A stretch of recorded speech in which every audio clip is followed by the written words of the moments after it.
talking. He's so honest, but he always gives so much. That was really enjoyable. And he said that, of course, he's going to go and look at the top of the table, but a bit of tactical nous, doing the dirty work, sprinkled with team spirit, and that's why they are top of the table. Yeah, definitely. And it's interesting to see him talking about that sort of stuff and giving so much out because, again, we all know what Brendan Rodgers is about. We all know his tactical nous and everything, but seeing it come out on the pitch and seeing him talking about it as well and the hard work, the dirty work he's talking about, the getting in and amongst them, outworking your team and playing, then winning the ball back and playing the way that he wants them to play. Playing in different formations as well. It's tough. We actually did it. We played 4-4-2 when we were in possession and 4-4-1-1 when we were out of possession. But it's difficult because you've got to have the understanding from your whole team. But it's great to see them doing it as they do it during the game. Great insight, wasn't it, as well, from James Maddison there? Some of the things he was saying, talking about the set pieces. I actually wondered, we were looking at the set pieces before the game and we noticed that Leicester were bottom with none. And I was wondering whether that would get credited as a set piece today, with it being a short corner, a couple of passes, a bit of a miss kick. But it looks like they've credited Leicester with their first set-piece goal. And it was a good one to start with because it was right off the training pitch. Very good team goal. Everyone disciplined, understanding. You see, don't you, coaches at the side of the pitch with their iPads and telling players where to go, what to do. Well, this is it. It's in the detail. And we see the strike. It's not the cleanest of strikes, but, hey, when they hit the post and go in, rarely is the clean strikes. You see the interchange of positions here. We circle the player, is it Harvey Barnes, that's supposed to be shooting, and this is the only bit that goes wrong. It's that. But anyway, when you've got Ndidi backing up, then you've got another chance at it. But brilliant goal, Emile. Yeah, and then Castagna pinning the man there, allowing them to have a 2v1 here, and Mark Albrighton sees it, stays on side, and then just checks inside, and Maddison, great ball into him, but then the insight to actually pick the pass off, and then Ndidi's strike as well. Brilliant. Yeah, absolutely love that goal. And, you know, it's... people wonder what players do all week, you know. They say, oh, we work on things on the training ground, but it's really nice when you see something like that come off because their general play is absolutely outstanding.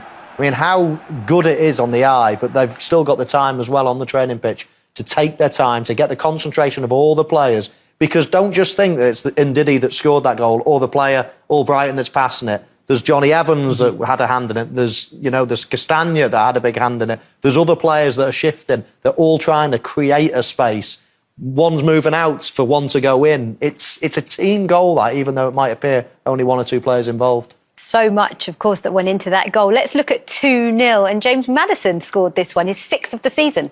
Yeah, it was a direct kick. And I loved staying offside from goal kicks and just trying to go and attacking. That's what Jamie Vardy did. But he goes into there, and again, I think this is what Maddison was talking about, where Frank Lampard used to do, where he's taking that chance of what we're talking about here. Is it Jamie Vardy being offside? Used to love all this, going and trying to win in the ball, but he doesn't stand and admire. He gets into the box here after, and Maddison goes in behind him, and I think it's Reece James leaves him, and then you end up having the ball on all alone and being able to finish. And watching them today, Michael, they just look like a team that have so much belief and such team spirit, as Mad has pointed out. They have. They've got lots. It's, you know, it's what comes first, isn't it? If you're playing well, then all of a sudden it's easy to have belief and confidence in yourself. And that has to stem from the manager. I mean, you've got two teams there. You look at them on paper. In fact, look at their transfer fees. That's the best indication of all. I mean, there's no question Chelsea have got the best squad in terms of player for player. However, if you're watching that game, there's no way you can say, you know, that Chelsea are a better team on that evidence. Leicester have looked so much more dangerous. They've got so much more pace and energy and everything. A plan. It looks as if, you know, they work on a way of playing. If you ask me now, what do Chelsea try to do? I can't really say, oh, they're a build-up team, or they're a counter-attacking team, or they've got energy. I don't really still know what they are. Whereas Leicester, wow, it smacks you in the face. They're brilliant. So Brendan Rodgers, no doubt, will be extremely pleased with today's performance because his team are top of the table. But how does Frank Lampard reflect on today's performance? Frank, just how disappointing was that defeat and the manner of it? Beaten by a better team. Thought they were sharper than us, ran more than us, showed moments of quality, looked like a team in form, we looked like a team out of form. First goal disappointing from a set piece. Second goal poor defending from us. And it's really difficult to come here when you're 2 down. Were you just not alive, do you feel, for that first period for both goals?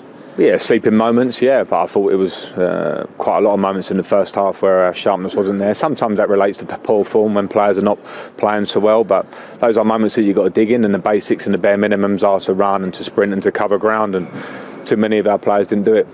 Is that the most disappointing aspect, that the players didn't do the basics tonight in parts of the game? Yeah, you can break the game down afterwards. The most disappointing thing is to come here and lose a game. I know Leicester are a very good team. They can beat anyone. They're in good form at the moment. But, yeah, the basics of the game off the ball are important. Our game on the ball was okay at times, a bit slow. They made it difficult for us and we were content to go backwards. We created a few little opportunities, probably a little bit unlucky. I thought it was a penalty on the edge of the box. I've seen them given recently, but I'm not going to lean on a decision like that. Our game wasn't there.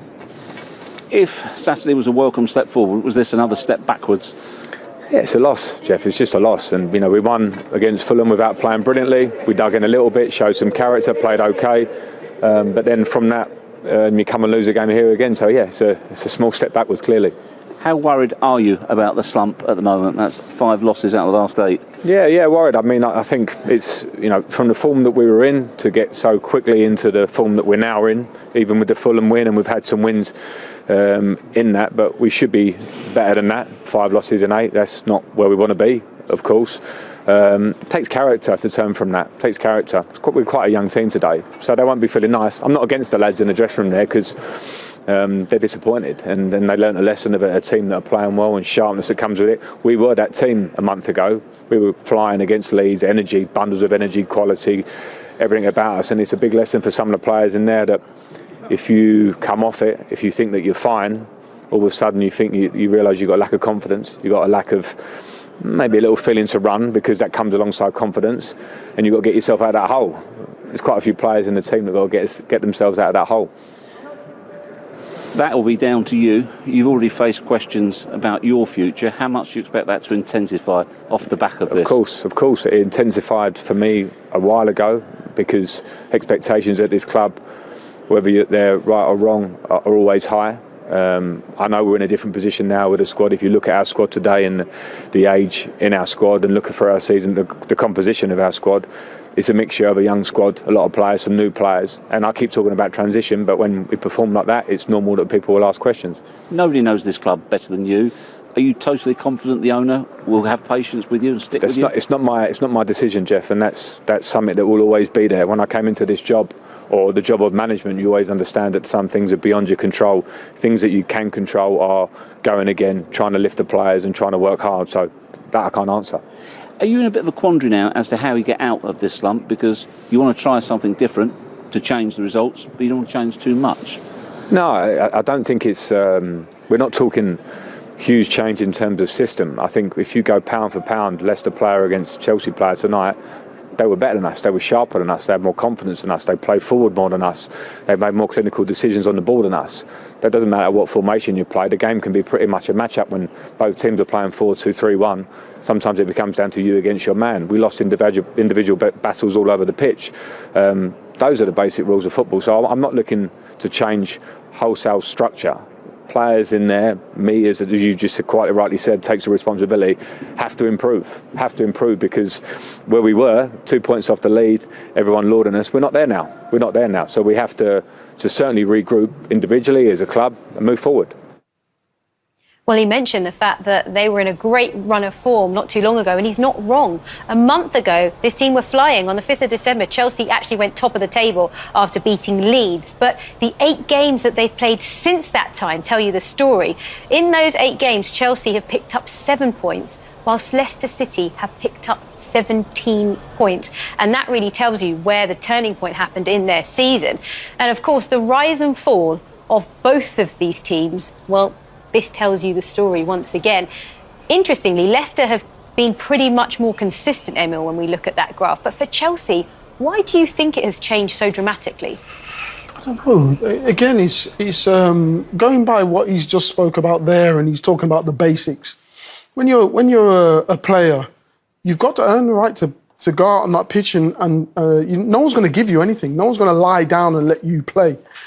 1v1, you against that opposition, you've got to earn the right to play. If he's gonna bully you, push you around, you got to push him back. You got to kick. You've got to challenge. And we didn't really see much of that. And that's probably what he was talking about. Them little basic things that you ask of your players, and you've seen it in Leicester, but you didn't really see it from Chelsea. Do they just not know what they're doing? Is there no plan? Do you think there needs to be better direction? What do you put it down to? Well, it's interesting. I sympathise with Frank Lampard in a way, and I think he hit the nail on the head. With players, there's a mentality that you go and win a few games on the spin, which Frank Lampard did. It was only a month or so ago, as that graphic just showed. And everything comes easy. It does. When you're winning, everything comes easy. But you've got to realise what's bringing you these results. And don't think, right, now we've cracked it, now we can just go onto the pitch and it works for us. We're all better players than them and things like that. It doesn't. You have to, the first golden rule, you've got to run and run and run and outrun your opponents and at least match them. Because if you don't do that, then the skill element counts for nothing. You have to, you have to match them in every dirty aspect, let's say. The dirty things like closing down, like blocking, like matching people's runs, like, getting pushed like Emile says and giving it back. It's the dirty things that get you the result. And I think Chelsea have come away from that now and just think that it's all a matter of skill can win a game. But they're totally out of sync today. We've seen that. We've got so many different sort of runs of that. You see there the timing of the run from Abraham and the timing of the pass, not quite there. Movement's pretty poor. There's a ball in to split the lines here. If that was Maddison, Leicester would be pinging it into his feet, getting him turned, and all of a sudden, Jamie Vardy would be on his bike, Emile. Again, yeah, but again, it's like they would have worked on this in training. So that run into that space, it was just ambled into there. He didn't really make a real forceful movement. Here is a forceful movement, but it's too early. There's no real good timing on it. There's nothing in this, and it just seems like they're all out of sync for Frank and Chelsea at this moment in time. Well, you've both been relied upon for goals in your respective teams in your playing days. Do you think this team need to better work to the strengths of whoever the centre forward is? For example, if it's Tammy, Giroud, if Werner's on the pitch, does it change? Do they need to do that part better? Well, I think if you look at different teams, they're all strong in different ways. Leicester do rely on pace and hitting on counter-attacks, and they've got Vardy. You look at someone like Tottenham, very much reliant on their top two. I don't think Chelsea are a team that necessarily rely on just their centre-forward, because that man can be anybody. It can be Giroud, Abraham, as you've said, Werner. It can be a lot of different players. I think they rely on the collective. I think the fullbacks are used quite a bit in terms of attacking weapons. I think they've got some fantastic number 10s like Pulisic. Havertz has still got to get used to the league. He's obviously a class player. But I think they rely on more of a team effort. And the team is failing at the moment. It's falling down. We've seen some examples there. And we've also seen throughout the season, the highs and lows that they've had. So we know that they can do it. It's not like Frank Lampard's had a steady stream of poor results. They've had some unbelievable results, reached the summit for a brief period of time. But now they're in a slump, and now it's really hard to get out of it. We talk about the team. If the team is constantly changing week in, week out, how can they ever get that level of consistency? They've made the third most changes in the league behind Manchester United and Newcastle. Could that be the problem, Emile? For me, that is one of the problems. As a player, we've played in teams where you want to as a player, you want to play. It doesn't matter how many games you're playing, you want to play. But do you want to play with the same team? The same team. Because that consistency and that relationship that you build, that helps you go ongoing. But when you keep coming out, you're coming out for one game and then you're going back in for two. Then you're coming out for 3 games and you're going back in for 1. You can't build up that consistency and that relationship as well. And obviously now I'm coaching as well. You get to see it from that side as well. Interesting, really interesting. Have you ever been in a team that's where a manager or where the club have brought in a huge influx of players and where it sort of disrupted what you've known? Well, I think we were in a generation when resting players first came in.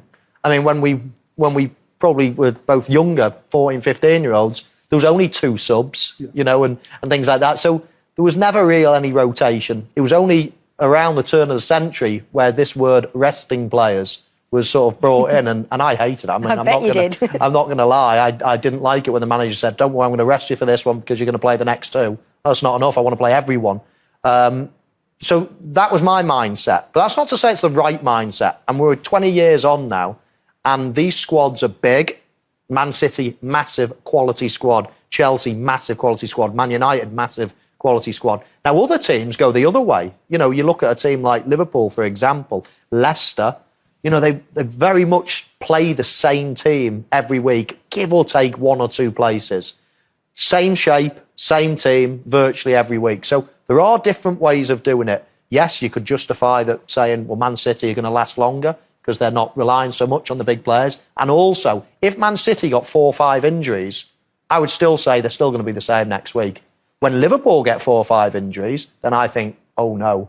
Now, that's the advantage of being a Chelsea, a Man City and whatever, having a big, big squad. The disadvantage, it costs a fortune, very difficult to manage, lots of big stars. And the other thing is, how do you get that continuity, which is obviously a question. So there's pros and cons in them both. Chelsea have made their bed, now they've got to lie in it, and now Frank Lampard has got to work with that big squad, keep everyone happy and get results. And I guess now the preparation is on what comes next. Their next 6 games, well, it doesn't look like there's an easy game in any of that, because Wolves and Burnley at home